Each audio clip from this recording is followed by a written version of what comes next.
I'm Nadia Ely, and welcome to today's discussion around grid resiliency and its impact on Dominion Energy's grid transformation plan.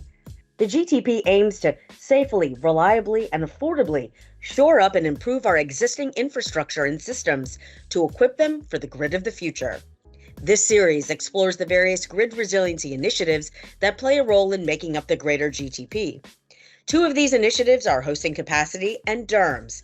Highlighting their benefits are electric distribution and grid planning consulting engineer Melissa Peskin and manager of grid solutions Santosh Veda. Thank you for joining me. Melissa, let's start with you today. Please explain the role of our hosting capacity initiative and how it helps to transform the grid. Sure. A lot of solar projects are built by third-party developers, but it's still Dominion Energy's responsibility to make sure that new generation won't have a negative effect on the grid or on other customers.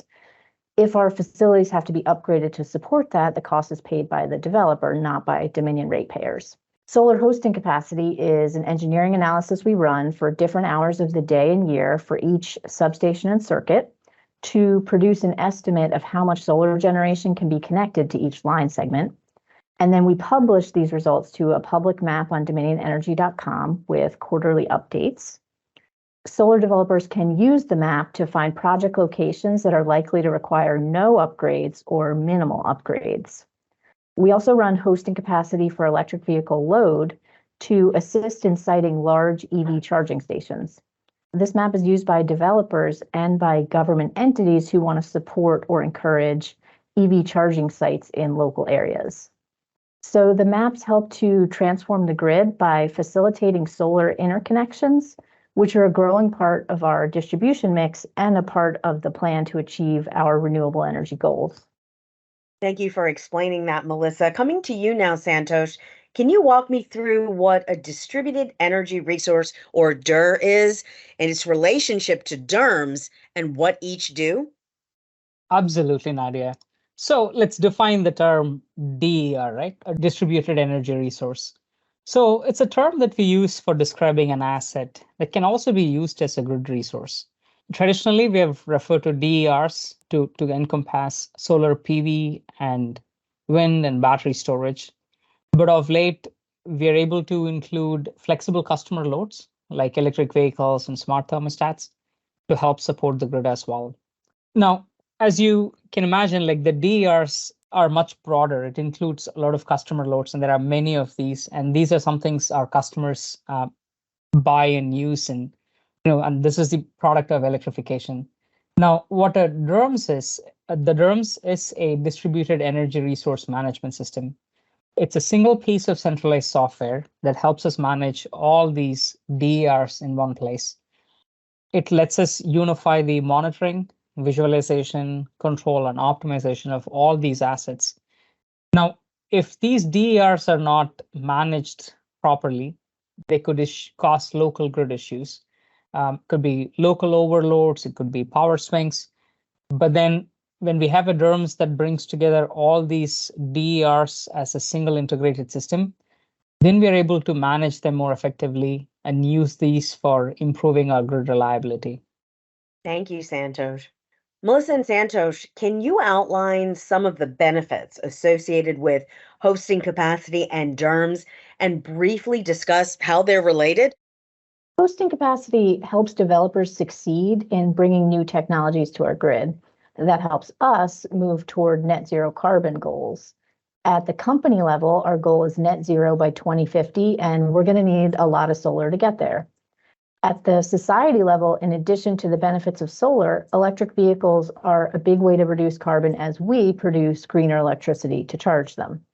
So both DERMS and our hosting capacity maps are ways to encourage and support additional solar generation to help transform our grid.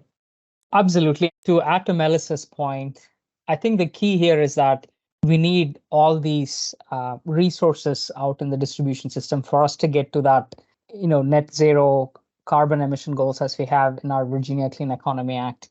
And the hosting capacity looks at it from the perspective of this is where my distribution system is and how much PV can I add without compromising grid integrity.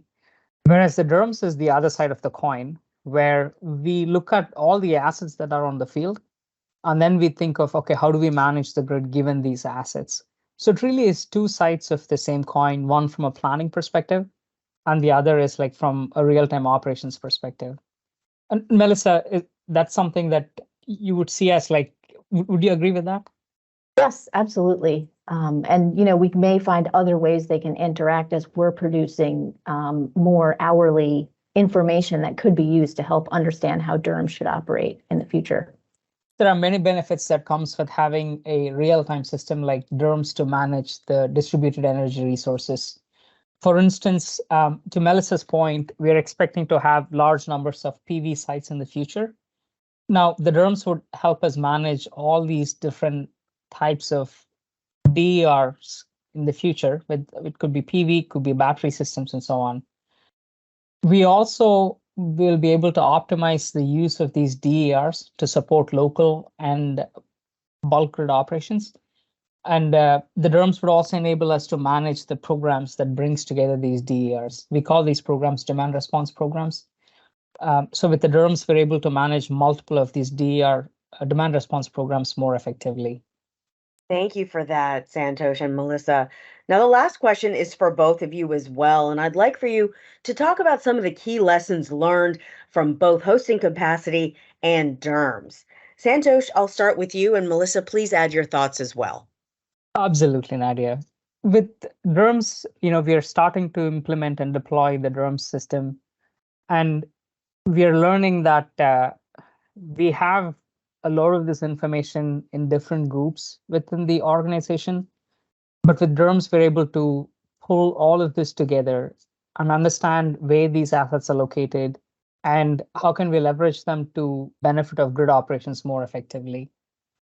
On the hosting capacity side, it's helped us to understand existing constraints on the grid where we may want to begin planning for upgrades to support customer load growth as well as potential DER.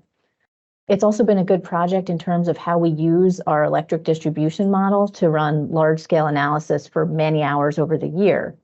We'll use that knowledge to scale up our analysis even further to run every hour of the year for a 10-year forecast as part of a new process called integrated distribution planning that will help us meet policy goals. So we're really building on what we've done with hosting capacity to do additional grid transformation work. Thank you, Melissa and Santosh. Any final points you'd like to drive home today? I think one of the biggest things is that when we talk about grid transformation in Virginia, we are implementing a lot of these tools, systems, and processes. And I think it really helps us look to the future, especially the future as we envision like through our Virginia Clean Economy Act and the Grid Transformation and Security Act and so on. And we see these tools being part of the bigger puzzle of grid transformation. And I think all these tools working together would help us get there. And I think that's the key is like, these are critical like to our grid transformation plans. Yeah, I think it's an exciting time to be working in distribution. I feel like maybe when I started my career 18 years ago, it was just kind of no one was really interested in what was happening. But now you read about things like electric vehicles and solar in the news and people are talking about it. So it feels more something that society is more aware of. So I just think it's really been fun to be part of it. I'd like to thank Melissa Peskin and Santosh Veda for their expertise and participation. Learn more about grid resiliency and the grid transformation plan at dominionenergy.com/grid improvement projects. Thanks for listening and be on the lookout for future episodes. I'm Nadia Ely.